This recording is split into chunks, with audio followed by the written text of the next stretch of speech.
When I was a young adult, Quando era um jovem adulto, comecei a pesquisar sobre a igreja.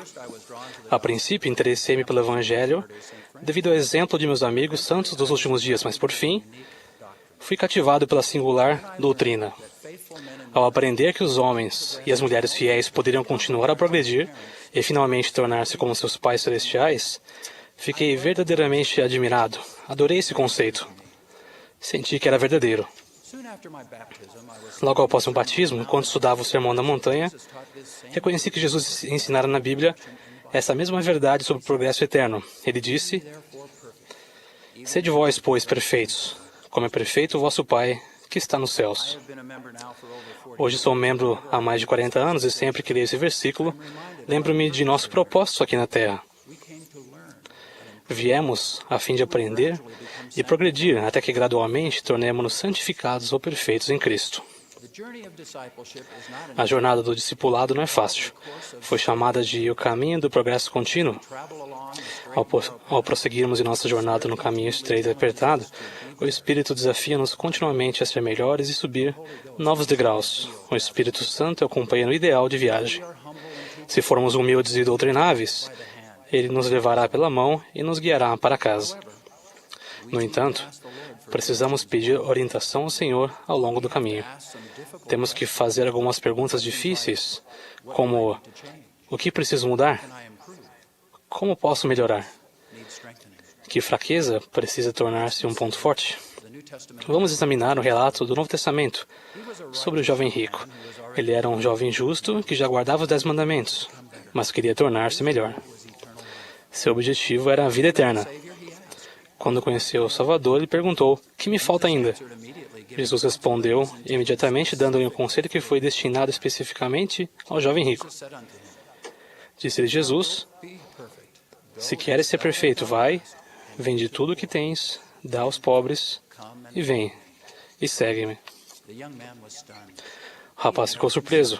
Ele nunca havia cogitado tal sacrifício. Ele era humilde o suficiente para fazer a pergunta ao Senhor, mas não fiel o bastante para seguir o conselho divino que lhe fora dado. Precisamos estar dispostos a agir quando recebemos uma resposta. O presidente Harold B. Lee ensinou que todos nós, sem exceção, se quisermos alcançar a perfeição, precisamos em algum momento perguntar a nós mesmos: o que ainda falta em mim?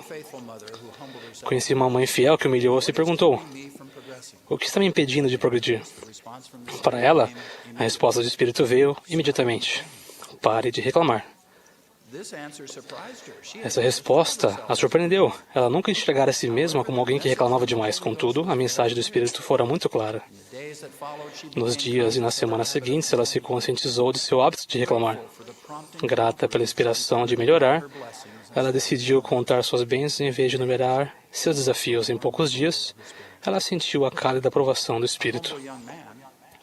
Um jovem humilde que parecia não conseguir encontrar a moça certa buscou ao Senhor pedindo ajuda. "O que está me impedindo de ser o homem certo?" ele perguntou. A seguinte resposta veio à sua mente e ao seu coração: use uma linguagem pura. Naquele momento, ele percebeu que muitas expressões grosseiras haviam se tornado parte de seu vocabulário. Então, comprometeu-se a mudar. Uma irmã solteira perguntou corajosamente: "O que preciso mudar?" O Espírito sussurrou-lhe: "Não interrompa as pessoas enquanto falam." O Espírito Santo realmente nos aconselha de modo personalizado. Ele é um companheiro absolutamente honesto e dirá a nós coisas que ninguém mais conhece ou tem a coragem de dizer. Um ex-missionário estava estressado por causa de sua rotina sobrecarregada. Ele estava tentando encontrar tempo para o trabalho, para os estudos, a família e para seu chamado na igreja. Rogou ao Senhor em busca de conselho: como posso sentir paz a respeito de tudo o que preciso fazer? A resposta não foi o que ele esperava. Ele teve a inspiração de que deveria aguardar o dia do Senhor com mais exatidão. Ele decidiu dedicar o domingo para o serviço ao Senhor, deixando de lado seus estudos escolares nesse dia, e, em contrapartida, estudando o Evangelho. Esse pequeno ajuste trouxe a paz e o equilíbrio que ele buscava. Há vários anos, li em uma revista da igreja a história de uma moça que morava longe de casa e que estava na faculdade. Ela não conseguia acompanhar o nível das aulas. Sua vida social estava aquém do que desejava e ela era infeliz a maior parte do tempo. Finalmente, certo dia, ela se ajoelhou e clamou: "O que posso fazer para melhorar minha vida?" O Espírito Santo sussurrou: "Levante-se e limpe seu quarto." Essa inspiração foi totalmente inesperada, mas era exatamente o começo de que ela precisava. Depois de passar certo tempo organizando suas coisas e colocando-as no lugar, ela sentiu o Espírito encher seu quarto e levar seu coração. O Espírito Santo não vai nos dizer que devemos aprimorar tudo de uma vez só. Se ele fizesse, ficaríamos desanimados e desistiríamos. O Espírito trabalha conosco a nosso próprio tempo, um passo por vez. Ou como o Senhor ensinou, linha sobre linha, preceito sobre preceito, e abençoados os que dão ouvidos aos meus preceitos, pois a quem recebe, darei mais. Por exemplo, se o Espírito Santo vem inspirando-os a dizer obrigado com mais frequência, e vocês atendem a essa inspiração, em seguida ele pode sentir que é hora de vocês passarem para algo mais difícil, como aprender a dizer desculpe-me, a culpa foi minha. O momento perfeito para perguntar que me falta ainda é quando tomamos o sacramento. O apóstolo Paulo ensinou que essa é uma oportunidade para cada um de nós examinar a si mesmo. Nesse momento de reverência, à medida que nossos pensamentos se voltam para os céus, o Senhor pode gentilmente dizer-nos qual é a próxima característica em que precisamos melhorar. Assim como vocês, tenho recebido muitas mensagens do Espírito ao longo dos anos, mostrando-me como poderia melhorar. Gostaria de compartilhar alguns exemplos pessoais de mensagens que aceitei com o coração aberto. Algumas dessas inspirações foram: não eleve a voz. Seja organizado, crie uma lista diária de seus afazeres. Cuide melhor de seu corpo comendo mais frutos e vegetais. Aumente sua frequência ao templo. Reserve um tempo para ponderar antes de orar. Peça conselhos à sua esposa. E seja paciente ao dirigir. Não exceda o limite de velocidade. Ainda estou me esforçando nesse último aspecto. A expiação é o que torna possível a perfeição ou santificação. Jamais poderíamos realizar isso por nós mesmos, mas a graça de Deus é suficiente para nos ajudar. Elder David A. Bednar disse certa vez: a maioria de nós compreende claramente que a expiação é para os pecadores.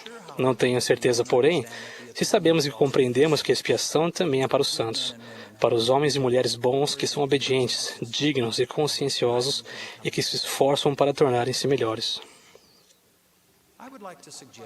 Gostaria de sugerir que cada um de vocês faça um exercício espiritual em breve, talvez até hoje à noite quando orarem. Façam a seguinte pergunta ao Senhor, humildemente: o que está me impedindo de progredir? Ou, em outras palavras, o que me falta ainda? Então aguardem calmamente uma resposta. Se forem sinceros, a resposta logo se tornará clara. Será uma revelação específica para você. Talvez o Espírito lhe dirá que você precisa perdoar alguém. Ou talvez você receba uma mensagem dizendo que precisa escolher melhor os filmes a que assiste ou as músicas que ouve. Você pode sentir-se inspirado a ser mais honesto em seus negócios ou mais generoso em suas ofertas de jejum. Há diversas possibilidades.